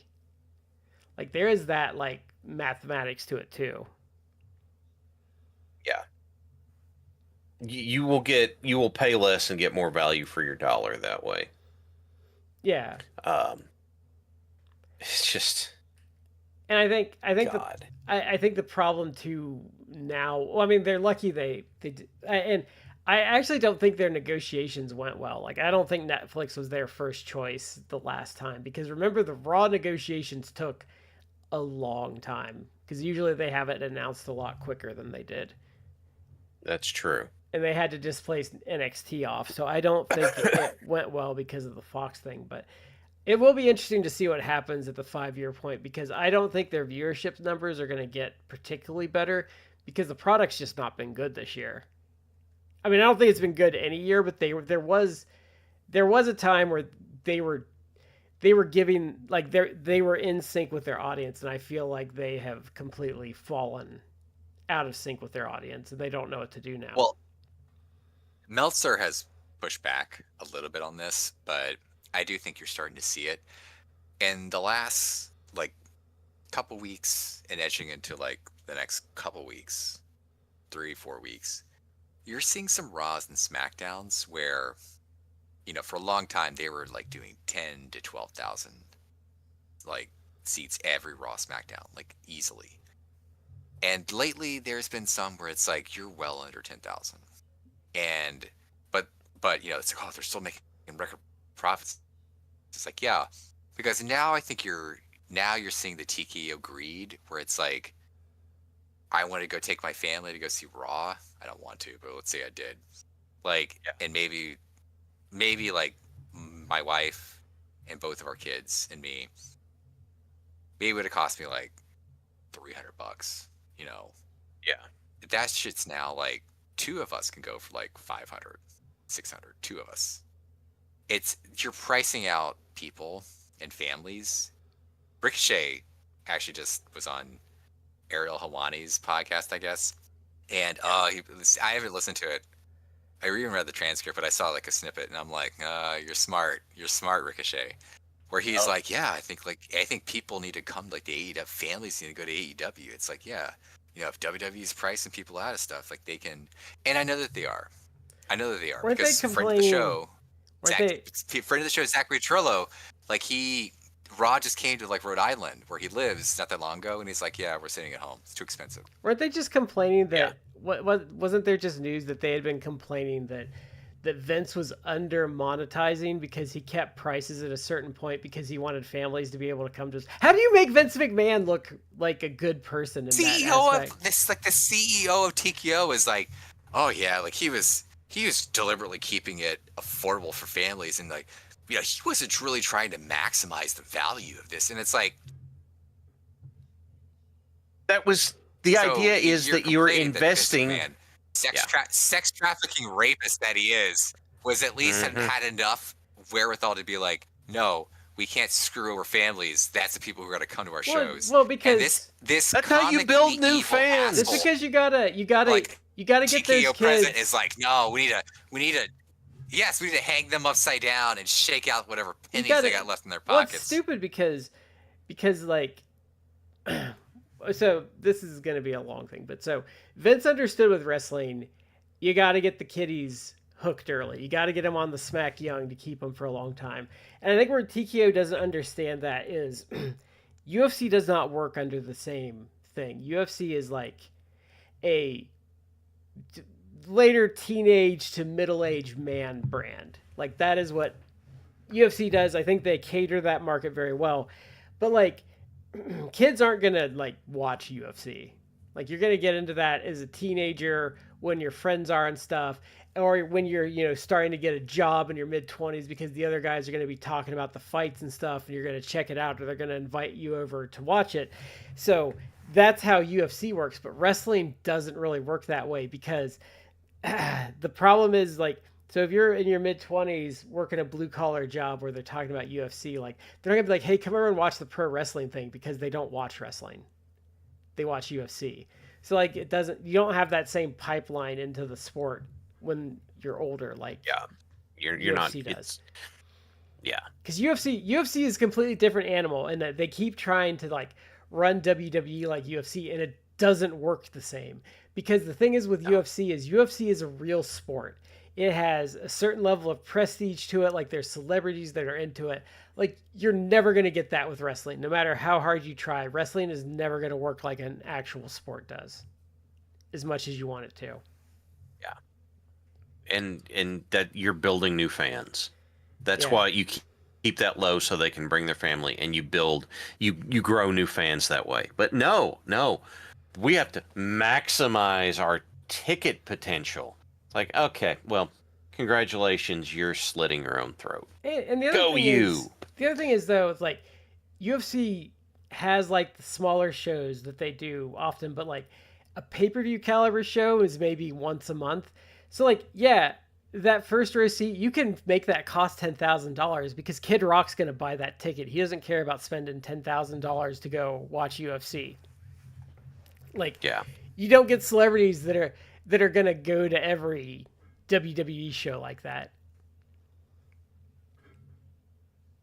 No, and we know you don't because they tell you right up front when there's people there. Yep. So God almighty. I like, how do you make Vince McMahon look halfway decent on that front? It just blew my mind. I'm like, oh my God, you made Vince look like he was actually like almost a human being. Yeah, pretty much. Oh, they drive me so nuts. Because, like, I don't know what they're going to do, though, because I just think, like, it's going cold. They're pricing people out, like Matt said, really pricing people out. But so then you have this app. Yeah. So you have to pay money for this app, so you're further paywalling your fans. It's turning into, like, what the NFL is this year, where they've spread the games out so far, you have to have, like, every subscription under the sun if you want to watch all the games. Yeah. Yeah. And another thing I heard pointed out was that ESPN is the one that killed a lot of the buzz about baseball. Oh yeah, because they wouldn't feature it for anything, and then MLB went to them and like, we're not happy with the way that you're showing our stuff, and ESPN's like, well, we're not happy with how you're performing, so we're terminating the contract. It's like, you're the one that made them not perform this way. And you know what's funny though is once MLB got away from ESPN, they've been growing massively since they got away from ESPN. Like MLB is in like a massive resurgence. I can't help but wonder, did the changes they had to the game come after they left ESPN, like the pitch clock and stuff like that? That stuff's all newer. That's like within the last 3 years. But I'll tell you one thing about baseball though, is you can take little kids to all sorts of games, any sport. You can take kids everything. They fucking love baseball. Mm-hmm.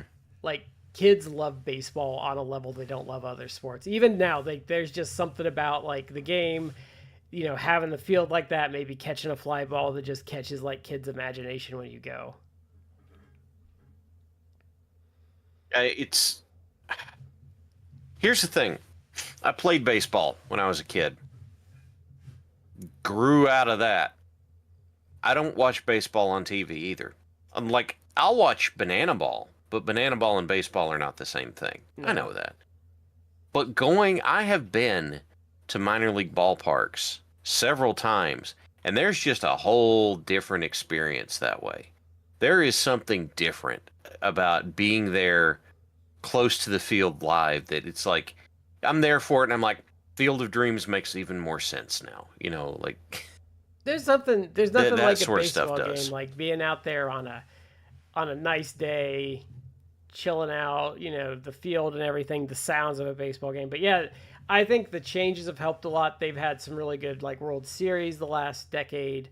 Um, and well, and even when like ESPN had them, they were always like the local markets always did well. But it's been on a massive resurgence. But like, there's been other stuff like that they've gotten in bed with ESPN that they've killed, like arena football. Um, there's been like a bunch of sports, just like UFC wasn't happy when they were with ESPN. Didn't didn't the NHL have a similar dynamic with ESPN? Yeah, but I think they're back with ESPN again. I I remember a video I saw. I don't remember how far back it was, but I think he was talking to the ESPN commentators, where the commentators were doing an interview with Joey Votto when he was on the Reds. And Joey Votto ripped them a new one. He said, "You don't pretend like you care." And they're like, "I'm sorry, what?" He goes, "You're going to get me on here and talk to me and throw that sort of, don't act like you care. Unless we're one of your major markets, unless we're New York or LA, you don't give a damn about us. Here we are out here playing our hearts out, trying to entertain fans that come from this, and you're trying to degrade our value. You should be ashamed of yourself." And he's doing this with like the logo down in the corner, and I am laughing my balls off because it's just to see someone go at them like that. Yeah, but Oh my God. I have to say, like, not the Fed pillars. The Fed pillars can go fuck themselves. But like legitimate WWE fans that aren't obnoxious, like I feel bad for them. Like it's gotta suck to get like you're getting priced out of the shows, like they're making you pay more money just to watch what you used to get for like free or like a couple bucks on Peacock. Like it sucks. Like I'm sorry people have to like they like I'm sorry if you're a fan and they're you're getting penny pinched like this because it sucks. I've been like as a video gamer, I know your pain on the getting penny pinched to death. Oh yeah. Look, if you're making a good quality product and you're putting out additions to your game that and I've been happy with how you've done, okay, fine. I'll throw a few extra bucks for it because hey, you're not trying to screw me. My favorite example right now is Helldivers 2. You know what Helldivers 2 does? They've made a consistently entertaining game, and then when they put out a new war bond, you don't have to buy it. You can actually grind enough in-game currency to just be able to unlock it. But every now and then, I'm like, I haven't had time to do that, so yeah, I'll throw $5 in to get the latest war bond. That's okay. Why? Because by and large, they've done well by their player base. Cool. But then, EA or Blizzard or Ubisoft or whatever, it's just like, no.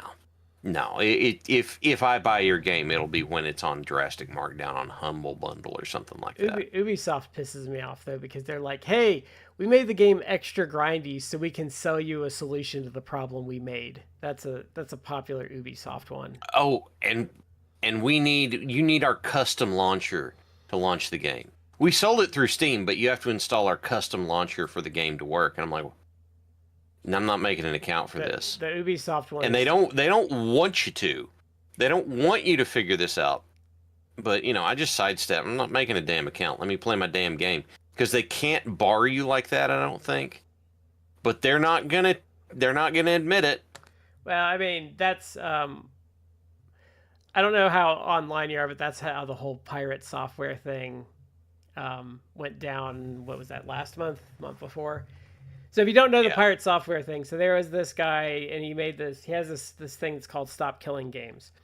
And pretty much what that is like you have to, like if you have like some game that's online, and this is EU, so it's the EU, you have to provide a playable version of it if you stop supporting it, even if it's online.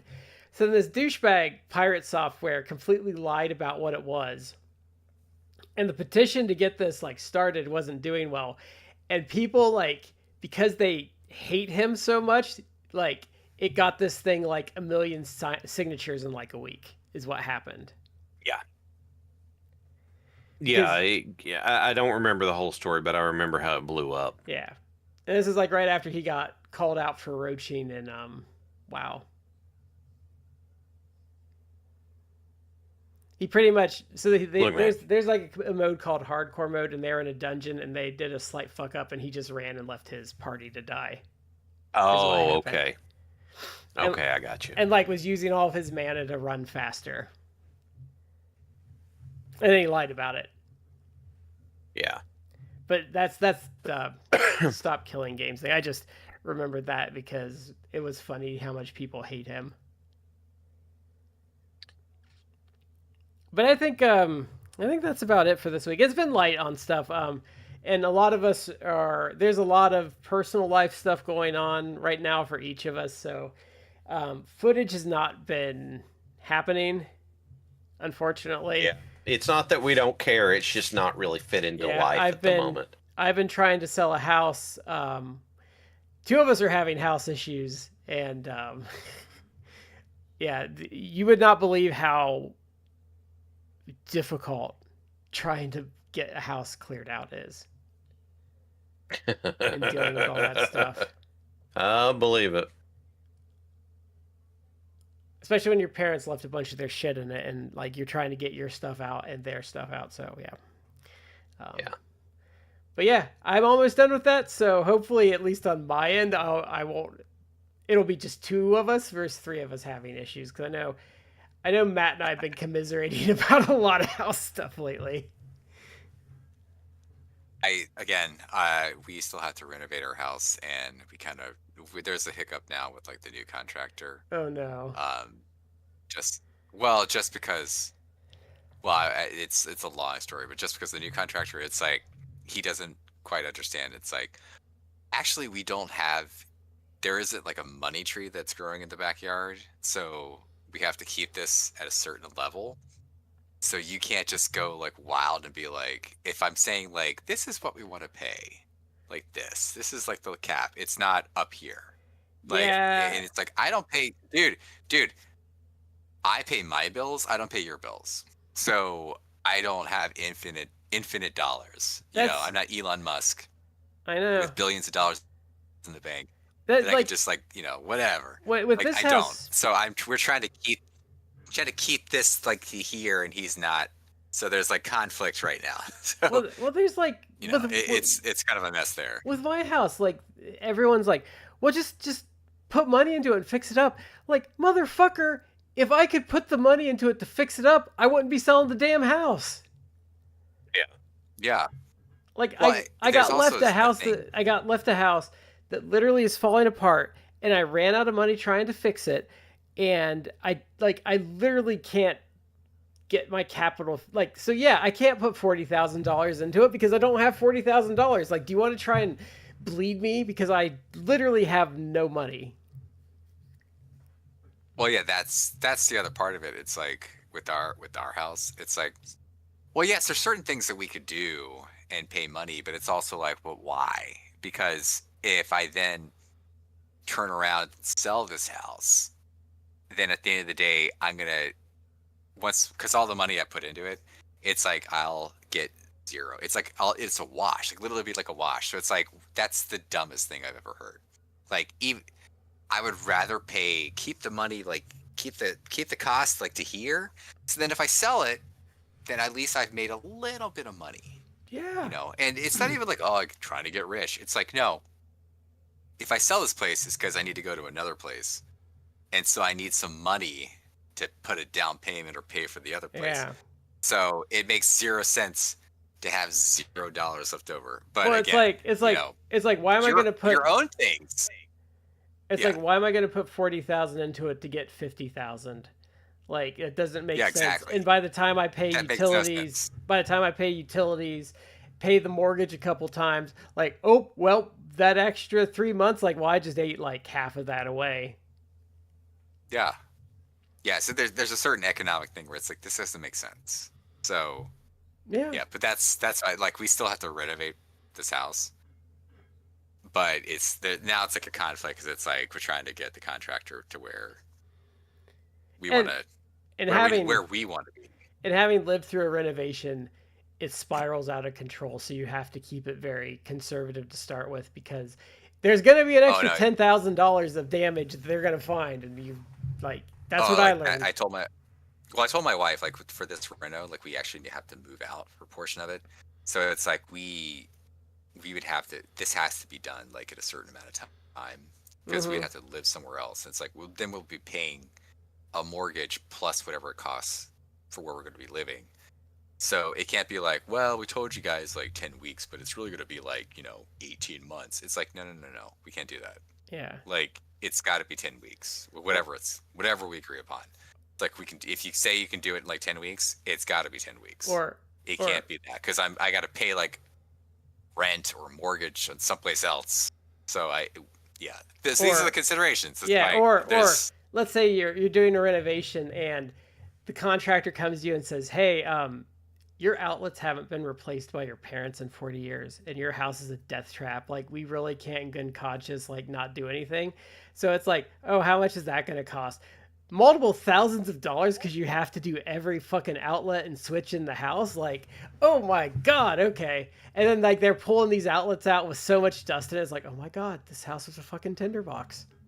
Oh, I'm sorry. Well, if you're actually seeing that, if you're actually seeing that, okay. Like, again, taking us into my world, part of it, it's like he wants to charge like a certain amount for like mechanical stuff, and it's like he got pissy because we were like, what, you want to charge like X amount of money for this? What is this?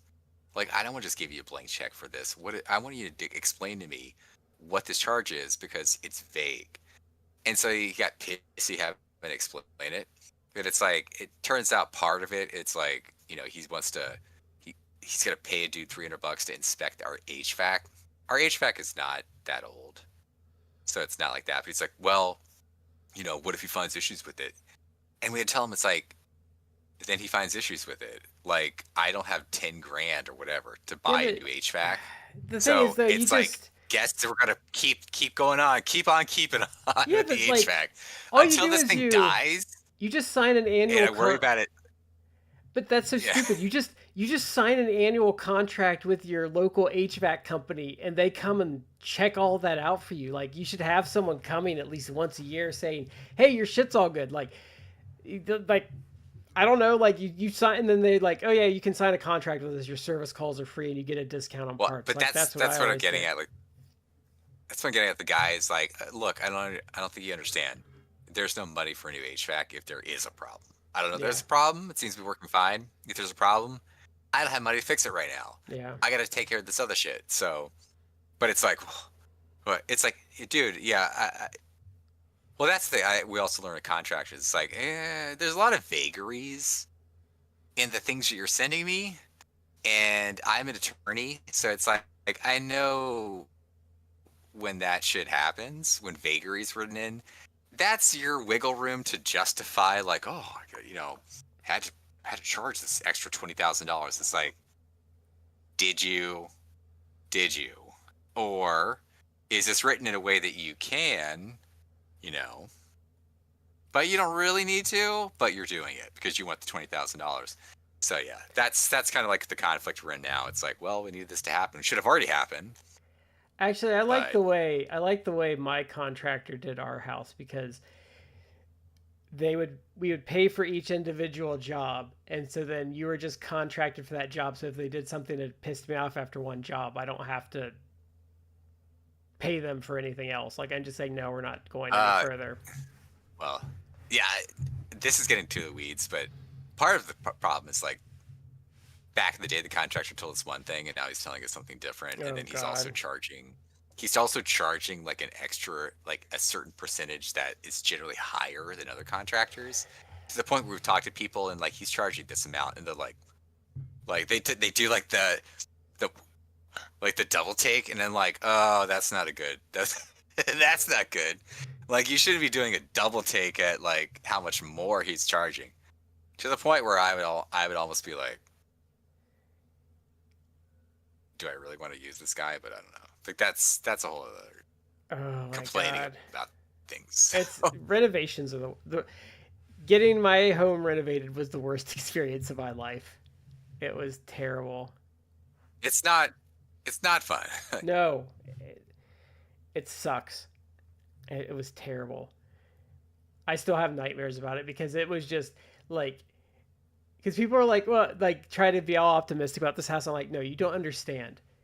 This house has never been kind to me. Like everything that they found was always the worst case scenario. Like we never lucked out on anything not being as bad as it looked. It was always worse. So, yeah. So I hope you've enjoyed this home improvement section with Matt and Brad. Shad, do you have any thing to add to the home improvement section? For home improvement? No, literally, if I thought I could get away with it, I just would have burned this house to the ground and moved on. Oh, I don't even want to. I don't even want to talk about it. It's Now, so I terrible. have stuff that is recommended we do, but that is not something I'm getting anywhere near right now. It So. spirals out of control. It's always more expensive than you think. Yeah.